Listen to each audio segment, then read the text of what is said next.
The story of Amina Kalu, a child of New Bantu City, who defied the wisdom of her ancestors and paid a price that no one should bear. The old people would say, "He who ignores the warnings of the wise will drink from the cup of sorrow." And it is true. Listen well. For when the river speaks, it does not speak twice. Long before the tall towers of glass and stone filled the sky of New Bantu City, long before the electric lamps chased away the night, there was Odu River. It was no ordinary river. The elders claimed it was older than the first drumbeat, older than the first word spoken by man. A river that remembered every footstep, every name, every soul that passed its waters. By day, it sparkled and sang. But by night, oh, my children, by night, it changed. The air around it thickened. A mist would rise, curling like ancient spirits about the reeds. And the wise knew to keep their distance. They would gather their children, bar their doors, and leave the river to its restless dead. They called her River Mother. The watcher of the night waters. The one who counts the names. And the rule was simple. Never cross Odu River at night. Those who did, never returned. Unless the river chose otherwise. In a house of faded yellow walls and a yard of broken mango trees lived Amina Kalu and her mother, Mama Kalu. Amina was a bright girl. Quick to smile, quicker to argue. Her voice was sharp as the blade of a new machete, and her spirit burned hotter than the midday sun. From a young age, the city called to her. While other girls stayed home to grind pepper or carry water from the well, Amina chased taxis through crowded streets and sold boiled groundnuts to traders in the market. The world will swallow you if you do not listen, Mama Kalu warned. And the river swallows fastest of all. But Amina, oh, foolish child, she did not believe. Mama, she would laugh, these are just old stories. Spirits do not hunt in the city. The city is too noisy for ghosts. The neighbors would shake their heads. A child who mocks the drum of the ancestors will one day dance to its tune. But children rarely listen. And so, Amina grew, bold, stubborn, and unafraid. Amina's father, Amina Kalu, was a name no one spoke after sunset. It was said that years ago, when Amina was just a child, Amina tried to cross Odu River on a night thick with rain. Drunk on palm wine, laughing with friends, daring the spirits. And the river claimed him. His body was never found. From that day, Mama Kalu forbade any mention of his name when the sun left the sky. She hung charms over the door, burned palm fronds in the corners of their home, and warned Amina never to cross the river after dusk. "The river remembers your blood," she whispered. "It will call for you one day." But Amina, foolish heart that she was, dismissed these things as the ramblings of a grief-struck woman. She did not know that the river already had her name. And then came the night. A night when the clouds gathered like armies, heavy and dark, and the rain fell in great sheets that blinded the eyes. The people of New Bantu City hurried home, locking their doors, gathering children close. Markets shut early. The streets emptied. And at New Bantu General Hospital, Amina stayed late.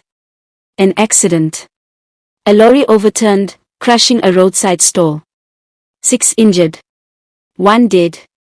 Amina worked deep into the night, mopping blood, holding trembling hands, whispering comfort. When she finally looked at the clock, it was well past midnight. Her phone was dead. The power had gone out. The storm raged.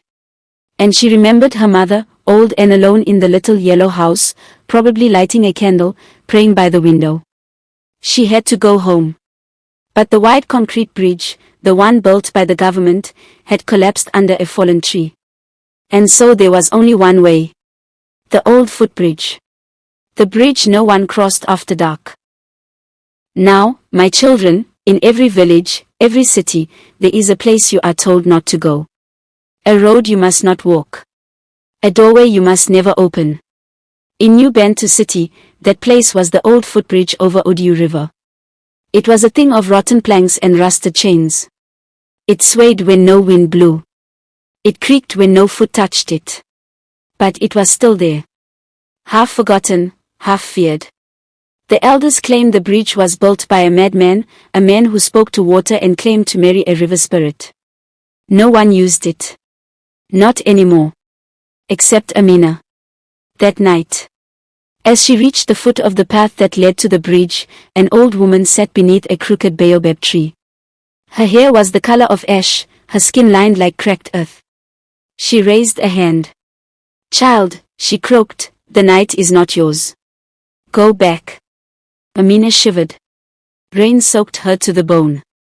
Thunder rolled above. "I must cross," Amina said. The old woman's eyes, they were not human eyes. Not truly. One was black as ink, the other clouded like milk. "Then leave something behind," she whispered. "The river takes. It never gives." But Amina had nothing but her dead phone and a locket round her neck. She left neither. She stepped past the old woman and onto the path. And the air grew colder. The bridge waited. Its planks slick with moss, its chains twisted like old rope. The river below churned, not with current, but with mist, thick, cloying, alive. Amina hesitated. Her mother's voice echoed in her mind. "The river remembers your blood." But she was not a child. She was Amina Kalu. Brave. Foolish. She stepped onto the bridge. The wood groaned under her weight. The chains rattled though no wind blew. She walked. One step. Then another. And the night closed around her like a waiting hand. Halfway across, it began. A voice. Soft, wet, like cloth dragged through water. "Amina." She froze. "Who's there?" The mist thickened. The river rose. And from its depths came figures.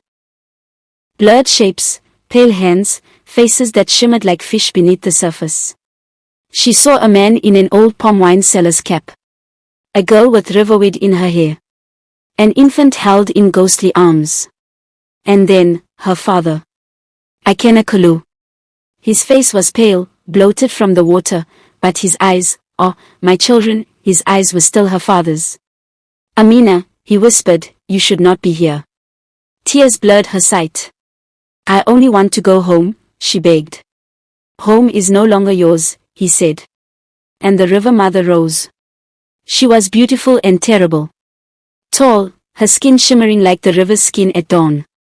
Her hair flowed like dark ink in the water. Her eyes were ancient. She wore no crown, but you knew she was queen of that place. And when she spoke, it was the sound of rivers rushing through stone. "Amina Kalu," she said. "You bear the name of the drowned. Your blood is owed.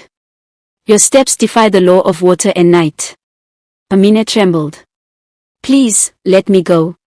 The river mother tilted her head. "What will you offer the river, that it may release you?" Amina thought of her mother.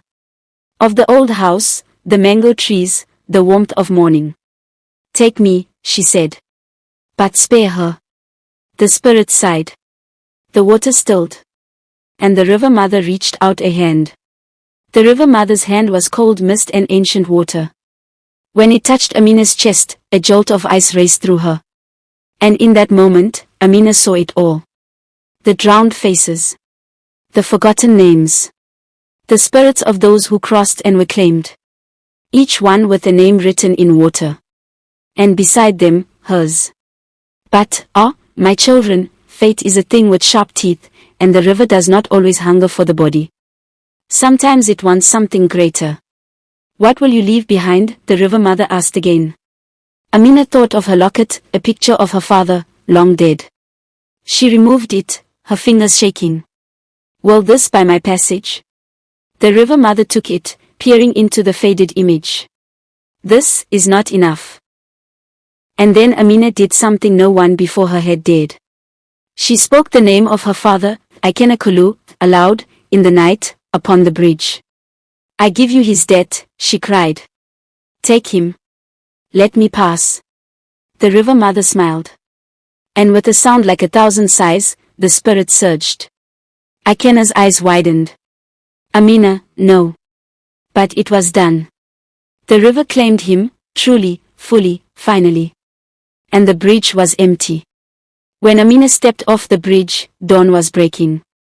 The mist fled before the sun. The old woman by the tree was gone.